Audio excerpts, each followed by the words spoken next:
विष्णु भगवान की जय। ओम शांताकारं भुजगशयनं पद्मनाभं सुरेशं विश्वाधारणं गगनसदृशं मेघवर्णं शुभांगं लक्ष्मीकान्तं कमलनयनं योगविद्यानगम्भिः वन्दे विष्णुवैब्रहणं सर्वलोकैकनाथनं।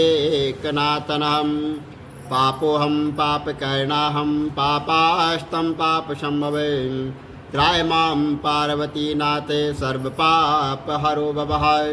कृष्णाय वासुदेवाय हरये परमात्मने प्रणतक्लेशनाशाय गोविन्दाय नमो नमः। विष्णु भगवान की जय। वैशाख महात्म की जय। 22वां अध्याय। व्याघ्र कहने लगा, हे महात्मा, मैं अत्यंत दुर्बुद्धि और पापी हूँ। आपने मुझ पर बड़ी कृपा की है। हे दया के सागर, आप जो है मुझ पर ऐसी कृपा करो जिससे आप मेरी बुद्धि दूषित होकर और खोटे कर्मों में न जाए। आप ऐसा कुछ करिए, अतः आप मुझे ऐसा उपदेश दीजिए। व्याघ्र के ऐसे वचन सुनकर मुनि ने उसको धन्य धन्य कहा और फिर उसको उपदेश देते हुए बोले कि हे व्याघ्र, यदि तू शांति की इच्छा करता है तो वैशाख के धर्मों का पालन कर। हे व्याघ्र, यहाँ पर जो है अत्यंत तेज धूप है और न तो यहाँ पर छाया है न पानी है। इस कारण चलो कहीं दूसरी जगह जल पीकर और छाया में बैठे स्वस्थ चित्त से तुम्हारे सामने में पापनाशक मातम्य का वर्णन करूँगा। व्याघ्र हाथ जोड़कर कहने लगा कि यहाँ से थोड़ी दूर पर एक निर्मल सरोवर है, जहाँ पर जो है फूलों से लदे हुए अनेक कैद के वृक्ष हैं और वहाँ निश्चय ही चित्त प्रसन्न होगा।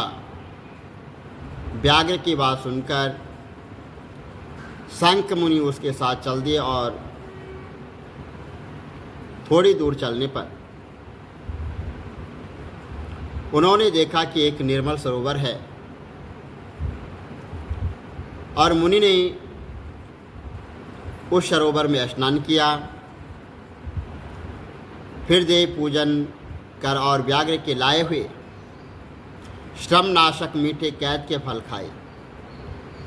तत्पश्चात व्याघ्र कहने लगा कि महात्मन, यदि आप मुझ पर कृपा करो तो यह बताइए कि कौन सा धर्म करने से मुझे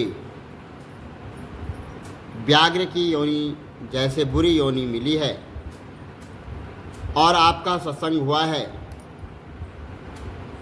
मुनि हंसकर कहने लगे कि तुम साकल नगर में वेद पाठी ब्राह्मण थे। तुम्हारा नाम स्तंभ और गोत्र श्री वास्तु था। एक वैश्य तुम्हारा प्रेमी था और उसी की संगत से द्वेष तुमने नित्य कर्मों को त्याग दिया था तथा अपना जीवन शूद्रों की तरह उनके समान तुम रहने लग गए थे। इस प्रकार तुमने आचारहीन होकर जो है अपने धर्म का त्याग किया। परंतु जो तुम्हारी स्त्री जो अत्यंत रूपवती थी, तुम्हारी और वैश्य की सेवा वो किया करती थी और वह तुम्हारे हाथ पांव धोती और उस वैश्य के मना करने पर भी वह पतिव्रता स्त्री वैसे तुम्हारी सेवा किया करती रहती थी। एक दिन जो है तुमने भैंस का दूध और मलाई खाए तथा तिल भी खाए और अपच होने से तुमको वामन और दस्त होने लग गए। फिर दारुण भगदड़ रोग हो गया और जब तक घर में धन रहा तब तक जो है वह धन वहाँ पर लगता रहा और वहाँ घर में धन वैसे भी वहाँ पर रही। और जब सब धन लेकर वहाँ से उन चली गई तब तुमको जो है उस पर बड़ी घृणा आई और तुमने अपनी पतिव्रता स्त्री से कहा कि मैं अत्यंत निष्ठुर और वैश्यगामी हूँ। हे सुंदरी, मुझ पापी ने तेरा कुछ उपकार नहीं किया है। जो अपनी नम्र भार्य का मान नहीं करते वह 15 जन्म तक नपुंसक होते हैं और रात दिन महात्माओं और तेरी अवज्ञा करने से निश्चय ही पाप की योनि में मैं पड़ूंगा। तेरी विनती भाव और भी सदा क्रोध ही करता रहा हूँ। इस प्रकार कहने पर तुम्हारी स्त्री हाथ जोड़कर कहने लगी कि स्वामी आप तो ऐसा क्यों कहते हो? मैंने आप पर कभी क्रोध नहीं किया। यदि मुझको कुछ दुख प्राप्त हुआ है तो मेरे कर्मों का फल है। तुम मेरे प्रति दीनता और लज्जा मत करो। जो स्त्री अपने पति के क्रोध को सहन करे वही स्वादी है। ऐसा कहकर वह अपने पिता व भाई के घर से कुछ धन लाकर तुम्हारी सेवा करती रही। एक दिन रात को मलमूत्र धोकर तुमको शुद्ध रखती तथा कीड़े आदि निकालती और रात दिन नींद आदि त्याग कर अपने भ्राता के दुख से दुखी होकर कहती, हे पितृेश्वरों, तुम मेरे पति को जो है इन रोगों से मुक्त करो तथा मेरे पति को पापहीन करो। तब महात्मा देवल वैशाख में गर्मी के मारे संध्या के समय तुम्हारे घर आए और उसको देख तुम्हारी स्त्री कहने लगी कि अब वैद्य मेरे घर आ गए हैं, अब इनके द्वारा मेरे पति का रोग नष्ट हो जाएगा। और इनके चरण धोकर तुम्हारी स्त्री ने अपने सिर पर वह चरणोदक छिड़क लिया और फिर महात्मा को गर्मी से व्याकुल देखकर वहाँ पर उनको शरबत पिलाया। दूसरे दिन प्रातः वह महात्मा चले गए। उधर तुमको सनिपात हो गया और जब तुम्हारी स्त्री ने तुमको त्रिकुट पिलाया तो तुमने उसकी उंगली को काट लिया। तभी तेरे दांत वहाँ पर बिछ गए और उंगली तेरे मुख में रह गई। ठीक इसी अवस्था में तुम्हारी वहाँ पर मृत्यु हो गई और उसी वैश्य के ध्यान में जो है तुम्हारे प्राण निकल गए। तब तुम्हारी चिता के साथी वहाँ सती हो गई और इस प्रकार सती होने तथा वैशाख में शरबत पिलाने से वह चरणोदक सिर पर छिड़कने से वह सदगति को प्राप्त हो गया। यद्यपि तेरे सब पाप नाश हो गए थे परंतु अंत समय में तूने जो है वैश्य का ध्यान करने से तूने व्याघ्र के घर में जन्म लिया। इसी कारण तू सदा हिंसा में लगा रहता है और चित्त उद्रेक में रहता है। तूने अपनी स्त्री को शरबत पिलाने की आज्ञा दी थी। इसी कारण व्याघ्र की योनि पाकर भी धर्म पूछने की तेरी सद्बुद्धि रही। तूने भी मुनि के चरणों का जल अपने सिर पर छिड़क लिया और इसी से तुझे सत्संगति जो है वो प्राप्त हुई। तूने अपने पूर्व जन्म में जो कर्म किए थे सब तुमको मैंने बतला दिए। तेरे ये सब पाप और पुण्य मैंने दिव्य दृष्टि से देखे हैं। अब तुम्हारी और कोई गुप्त बात पूछने की इच्छा हो तो वह भी पूछ लो। तेरा चित्त शुद्ध हो गया है, अतः तेरा कल्याण हो।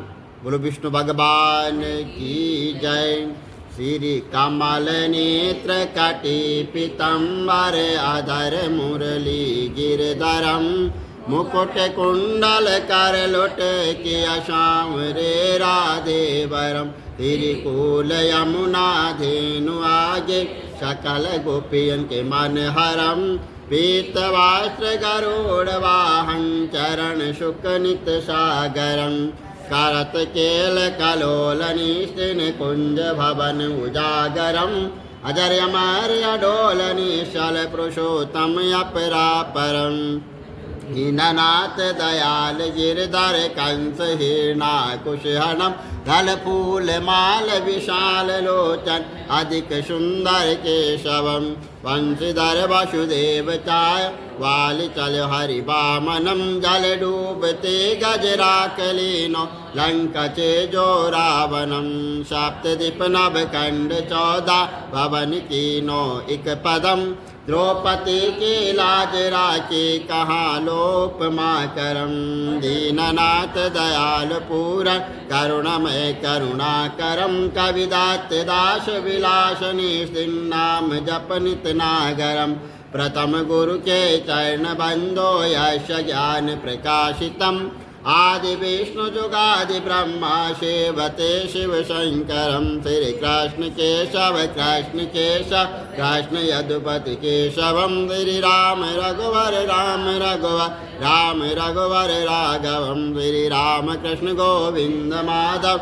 वासुदेव श्री वामनम मत्स्य कचवाराह नरसिंह पाई रघुपति पावनम मथुरा में केशव राजे गोकुल बाल मुकुंद जी फिर वृंदावन में मदन मोहन गोपीनाथ गोविंद जी धन्य मथुरा धन्य गोकुल जहाँ श्रीपति अवतारे धन्य यमुना नीर निर्मल ग्वाल बाल शकावरी नवनीत नागर कृत निरंतर सेवितर मन मोहितम कालादितट करत्र क्रीडा बाल अद्भुत सुंदरम ग्वाल बाल सब शक विराजे संग राधे वामनी वंशी बट दट निकट यमुना मुलिकिटेर सुहावनी वज्राधि विष रघुवंश उत्तम परम राजकुमार जी सीता के पति भक्तन के गति जगत प्राणी आधार जी जनक राजा पनक राके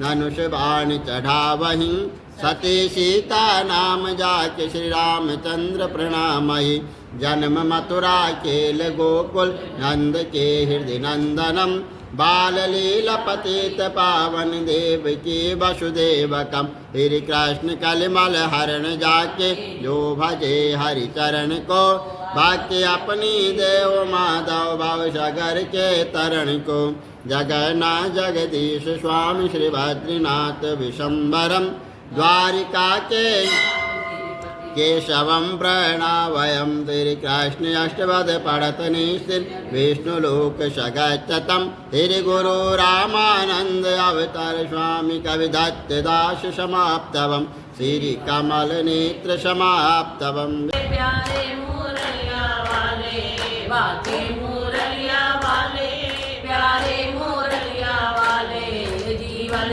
है तेरे हवाले मुरलिया वाले जीवन है तेरे हवाले मुरलिया वाले हम है बंसी तेरे अदर की हम है बंसी तेरे अदर की हाँ तेरे अदर की हाँ तेरे अदर की हम है बंसी तेरे अदर की हम तेरे अदर की चाहे तू जैसे बना ले मुरलिया वाले चाहे तू जैसे बना ले मुरलिया वाले जीवन है तेरे हवाले मुरलिया वाले जीवन है तेरे हवाले मुरलिया वाले बाके मुरलिया वाले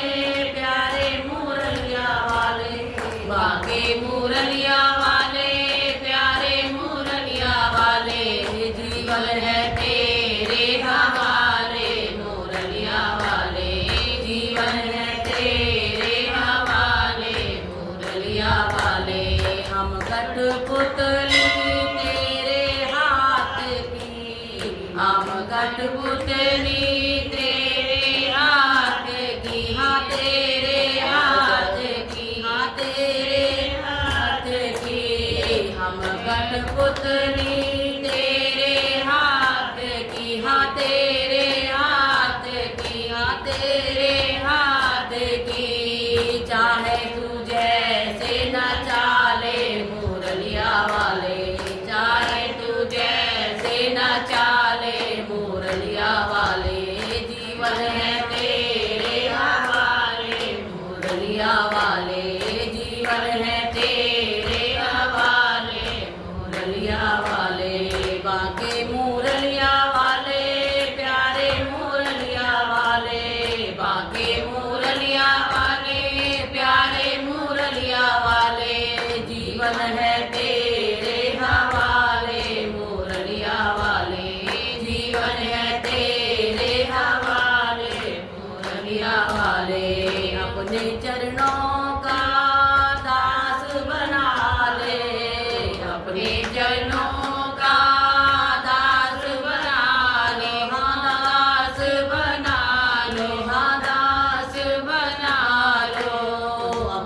चरणों